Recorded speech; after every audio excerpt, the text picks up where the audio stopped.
Oh, Halo, selamat pagi, siang, sore, atau malam. Perkenalkan kami dari CV Lestari. Pada kesempatan kali ini, kami akan mempresentasikan mengenai produk Gantari. Gantari sendiri merupakan produk tempat tisu dan terarium.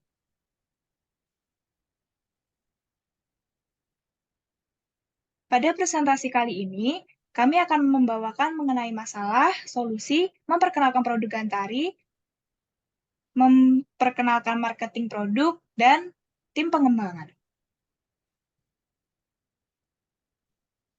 Produk Gantari diciptakan berangkat dari adanya masalah. Yang pertama, belum adanya souvenir Kementerian Lingkungan Hidup dan Kehutanan yang menggambarkan citra lembaga. Yang kedua, tingginya keinginan konsumen untuk mendapatkan produk yang multifungsi dengan harga terjangkau. Dan yang ketiga, meningkatnya tren hobi berkebun namun minimnya lahan yang dapat digunakan. Dari masalah tersebut, kami menemukan solusi yang pertama, membuat produk yang bekerja sama dengan perusahaan eco-friendly yang dapat mendukung program dari Kementerian Lingkungan Hidup dan Kehutanan, serta dapat mengenalkan citra lembaga kepada masyarakat. Yang kedua, menciptakan produk yang multifungsi, yaitu tempat tisu dan terarium dengan nilai dekorasi dan estetika yang tinggi dengan harga yang terjangkau.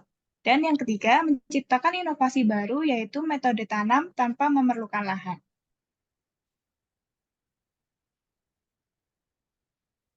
Gantari diambil dari bahasa Sanskerta yang berarti menyinari. Produk ini merupakan kolaborasi antara CV Lestari dengan Kementerian Lingkungan Hidup dan Kehutanan. Gantari adalah produk multifungsi yang menggabungkan terarium mini dengan tempat tisu. Harapannya, produk ini dapat membawa dampak positif bagi lingkungan dan mengajak masyarakat untuk turut serta dalam gerakan Ayo Tanam dari Kementerian Lingkungan Hidup dan Kehutanan. Keunggulan produk Gantari ini ada 3. Yang pertama yaitu produk multifungsi. Gantari merupakan produk terarium dan tempat tisu dengan nilai estetika. Keunggulan yang kedua adalah memberikan dampak positif. Produk terarium dapat mengurangi stres, meningkatkan produktivitas, dan kreativitas. Dan keunggulan yang ketiga adalah ramah lingkungan. Gantari merupakan produk ramah lingkungan menggunakan akrilik dan kayu sebagai material dan tanaman terarium. Lalu target pasar dari terarium ini sendiri, yang pertama adalah tamu instansi.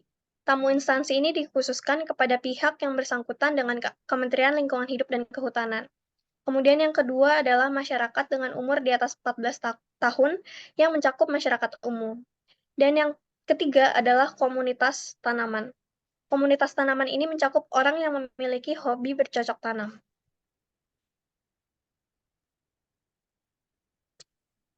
Partnership yang dilakukan Civil Lestari dan Kementerian Lingkungan Hidup dan Kehutanan. Yang pertama, membuat proposal kolaborasi. Civil Lestari mengajukan proposal kerjasama kepada KLHK untuk membuat souvenir instansi.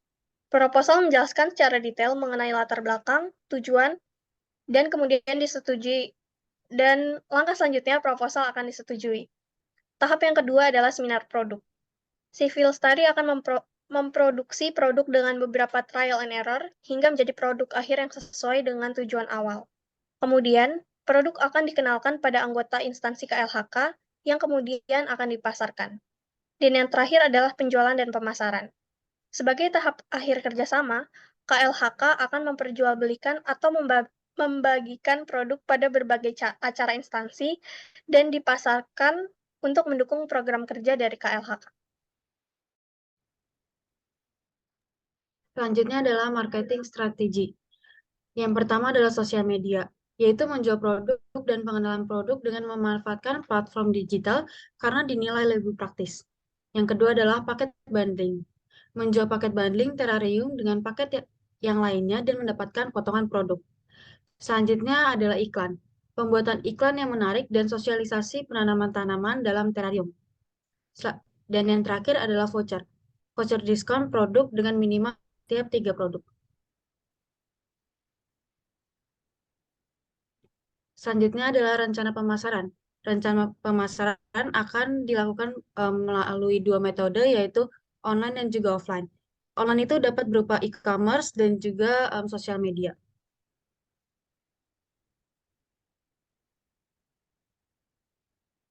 Selanjutnya adalah rencana pengembangan bisnis. Yang pertama, saat ini Gantari akan diproduksi dengan skala yang kecil, mengikuti permintaan Kementerian Lingkungan Hidup dan Perhutanan untuk kepentingan event maupun kunjungan kementerian. Yang kedua, Gantari akan mulai dikenal oleh masyarakat luas melalui sosial media marketing sehingga melakukan pengembangan pada produksi yang ditingkatkan. Lalu, produk akan diperjualbelikan secara luas di luar event dari Kementerian Lingkungan Hidup dan Perhutanan. Dan yang ketiga, produk kemudian dikembangkan untuk lebih dikenal di daerah mancanegara melalui e-commerce dan menjadi souvenir ketika ada event kerjasama antar negara. Selanjutnya harga produk. Harga produk untuk per unit adalah 63.000. Gantari sendiri menggunakan material dari kayu, akrilik, dan juga terdapat terarium atau tanaman, serta logo. Untuk lokasi penjualannya, kami berada di Malioboro, Yogyakarta. Mengapa begitu? Karena yang pertama adalah Malioboro ini merupakan lokasi bisnis yang strategis karena ramai oleh pengunjung warga lokal maupun dari luar kota maupun luar negeri. Lalu alasan yang kedua, ekonomi Malioboro ini tidak pernah berhenti karena Malioboro merupakan salah satu destinasi wisatawan yang ada di Jogja. Lalu ada analisis kompetitor. Yang pertama itu adalah berbeda dengan produk tempat tisu lainnya. Gantari menawarkan fungsi lainnya seperti terarium dan fungsi lainnya seperti estetikanya. Lalu yang kedua itu adalah bahan yang digunakan merupakan bahan ramah lingkungan dan memberikan dampak positif pada lingkungan dengan menanamkan pohon dengan media terarium. Lalu untuk yang ketiga adalah memberikan kualitas produk yang terbaik dan memiliki fungsi yang jangka panjang. Lalu ini adalah dari tim kami dengan saya sendiri Angela Dayo Pramesti sebagai CEO. Lalu teman saya adalah Silena Eve dengan Project Manager. Ada teman saya lagi dengan Angela Widyabe itu sebagai Seat Manager dan juga Puan sebagai bendara. Sekian dari kami, terima kasih.